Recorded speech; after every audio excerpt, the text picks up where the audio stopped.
नमस्कार, मैं हूं पंकज चौधरी। आप देख रहे हैं जनता बुलेटिन। आइए नजर डालते हैं दिन भर की बड़ी खबरों पर। भारत यूएस की नजदीकियों से परेशान चीन, अमेरिकी अधिकारियों को धमकाया, भारत के साथ हमारे रिश्तों पर कुछ न बोले। चीन में सरकारी सख्ती के बावजूद उग्र प्रदर्शन, ग्वांगझू में पुलिस पर कांच की बोतलें फेंकी, जिनपिंग विरोधी नारे लगाए गए। अमेरिकी सीनेट में पास हुआ सेम सेक्स मैरिज बिल। इस बिल के कानून बनते ही समलैंगिक विवाह को मान्यता मिल जाएगी। पाकिस्तान के पंजाब प्रांत में अहमदियों के कब्रिस्तान पर हमला, संदिग्धों ने कब्रें तोड़ी, समुदाय विरोधी नारे लिखे। यूक्रेन की जनता के इरादे भी अपनी सेना की तरह। लोग कह रहे हैं बिजली पानी के बगैर रह लेंगे, पर रूसी दास्ता में नहीं जी पाएंगे। दिग्गज ई कॉमर्स कंपनी अलीबाबा के फाउंडर जैक मा चीन में हत्या के डर से जापान भागे।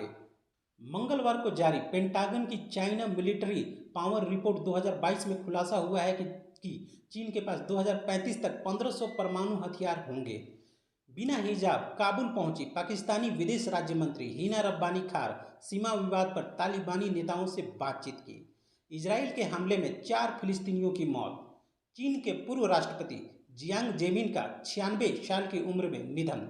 संयुक्त राष्ट्र में भारत की अस्थायी प्रतिनिधि रुचिरा कंबोज ने बताया, भारत फिर से संयुक्त राष्ट्र सुरक्षा परिषद की अध्यक्षता करने जा रहा है। गृह मंत्री अमित शाह बोले, गुजरात में आपका खाता नहीं खुलेगा। कहा, हमारा मुकाबला कांग्रेस से, लेकिन उसकी हालत खस्ता, भाजपा ही सरकार बनाएगी।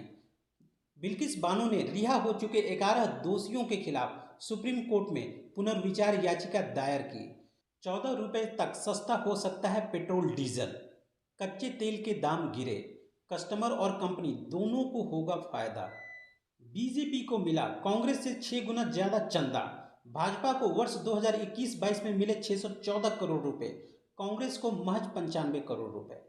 पीएम मोदी की गुजरात में धुआंधार रैलियां, 2 दिनों में करेंगे 7 जनसभाएं। अहमदाबाद में मेगा रोड शो भी होगा।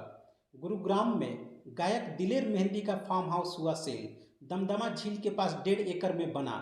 एनजीटी के आदेशों का पालन नहीं किया। गुजरात के पहले फेज के चुनाव के लिए प्रचार थमा। मोरबी, कच्छ सहित 89 सीटों पर 1 दिसंबर को वोटिंग, 788 उम्मीदवार मैदान में। गृह मंत्री अमित शाह ने कहा है कि दंगों से किसी का भला नहीं हुआ, न हिंदुओं का न मुस्लिमों का। राजस्थान के मुख्यमंत्री अशोक गहलोत और सचिन पायलट के बीच सुलह, भारत जोड़ो यात्रा और चुनाव तक एकजुट रहने का वादा। एम्स का सर्वर 7 दिनों तक हैकर्स के कब्जे में रहा। एम्स में ई अस्पताल का डेटा फिर से सर्वर पर आ गया है। हैकर्सों ने दिल्ली एम्स से 200 करोड़ की मांग की थी।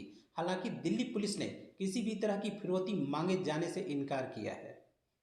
एयर इंडिया और विस्तारा एयरलाइंस के मर्जर की घोषणा हुई है।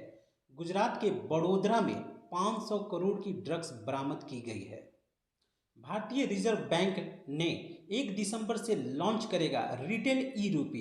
कैश रखने की जरूरत नहीं, डिजिटल वॉलेट में रखकर कर सकेंगे इसका इस्तेमाल। 100 ब्रिटिश कंपनियों में अब सिर्फ 4 वर्किंग डे। हर हफ्ते सबसे ज्यादा काम गाम्बिया में, भारत दूसरे स्थान पर। बारिश के कारण तीसरा वनडे रद्द। न्यूजीलैंड ने सीरीज 1-0 से जीती। 2 ओवर और होते तो भारत मैच हार जाता। कतर में चल रहे फीफा वर्ल्ड कप में टीम की हार पर ईरान में जश्न। अमेरिका ने 1-0 से हराया। ईरान में चल रहा है प्रोटेस्ट। और तल्ख होंगे राजभवन और झारखंड सरकार के रिश्ते। टीएसी के गठन को लेकर बढ़ता विवाद। राजभवन के प्रधान सचिव नितिन मदन कुलकर्णी ने मुख्य सचिव के माध्यम से झारखंड सरकार से पूछा सवाल। डीएमएफटी घोटाला, लातेहार डीसी रहते गड़बड़ी का आरोप। तालाब खुदवाए बिना ही पैसों की निकासी। अब आईएएस अबू इमरान के खिलाफ होगी जांच। झारखंड हाईकोर्ट ने राज्य सरकार को 2 महीने के अंदर अपर लोक अभियोजक की नियुक्ति का आदेश दे दिया है। झारखंड राज्य सौर नीति 2022 के तहत 1000 गांवों में सोलर पावर से रोशन करने का लक्ष्य तय किया गया है। इसके लिए प्रथम चरण में 2023 तक झारखंड के 200 गांवों को सोलराइज किया जाएगा। रांची के नगर विकास सचिव विनय कुमार चौबे ने कहा, राज्य भर के वेंडरों को व्यवस्थित करने के लिए हॉकिंग जोन बनेगा। निकायों को समस्याओं का करना होगा समाधान। जनजातीय भाषाओं में 50 छात्र पर एक शिक्षक। राज्य के 625 +2 स्कूलों में 16 विषयों के पीजी टीचर के 5500 नए पद होंगे सृजित। सीएम हेमंत सोरेन 1 दिसंबर को करेंगे शुरुआत। जमीन की रजिस्ट्री होते ही स्वतः शुरू हो जाएगी म्यूटेशन प्रक्रिया।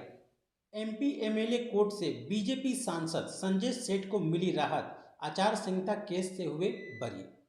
रांची के एमपी एमएलए कोर्ट से कांग्रेस के कार्यकारी अध्यक्ष बंधु तिर्की को बड़ी राहत मिली। धमकी के और सरकारी संपत्ति के नुकसान पहुंचाने के मामले में पूर्व मंत्री बंधु तिर्की को रांची सिविल कोर्ट ने बरी कर दिया है। रांची में जारी है अतिक्रमण मुक्त अभियान। सेवानिवृत्त सैनिकों द्वारा बनाया गया वैध निर्माण तोड़ा गया। जारी रहेगा अतिक्रमण मुक्त अभियान। रांची में जारी है अतिक्रमण मुक्त अभियान। सेवानिवृत्त सैनिकों द्वारा बनाया गया वैध निर्माण तोड़ा। जारी रहेगा अतिक्रमण मुक्त अभियान। उत्पाद राजस्व संग्रहण एवं क्रियान्वयन की समीक्षा। मुख्यमंत्री ने कहा कि शराब दुकान संचालक 15 दिनों में सुधारे कार्यशैली, नहीं तो होगी कार्रवाई। धनबाद के बागमारा विधानसभा से भाजपा विधायक ढुल्लू महतो के खिलाफ रेप का प्रयास मामला झारखंड हाईकोर्ट में सुनवाई हुई। विस्तृत सुनवाई के लिए 12 दिसंबर की तिथि निर्धारित। पूर्व मुख्यमंत्री बाबूलाल मरांडी ने कहा, दिल्ली की तरह झारखंड में भी 600 करोड़ का शराब घोटाला हुआ है। गिरिडीह सांसद की याचिका पर सुप्रीम कोर्ट के द्वारा हुई कार्रवाई। निकाय चुनाव में ओबीसी आरक्षण नहीं देने के मामले में मुख्य सचिव को नोटिस जारी किया गया है। हाई कोर्ट के आदेश के बाद रिम्स के निदेशक कामेश्वर प्रसाद की परेशानी बढ़ गई है। निदेशक ने अपनी बात रखने के लिए प्रेस कॉन्फ्रेंस बुलाया, लेकिन लगता है कि पत्रकारों के सवालों से बचने के लिए प्रेस कॉन्फ्रेंस को रद्द कर दिया। हाई कोर्ट के आदेश के बाद रिम्स के डायरेक्टर कामेश्वर प्रसाद की परेशानी बढ़ गई। डायरेक्टर ने अपनी बात रखने के लिए प्रेस कॉन्फ्रेंस बुलाया, लेकिन लगता है कि पत्रकारों के सवालों से बचने के लिए प्रेस कॉन्फ्रेंस को रद्द कर दिया।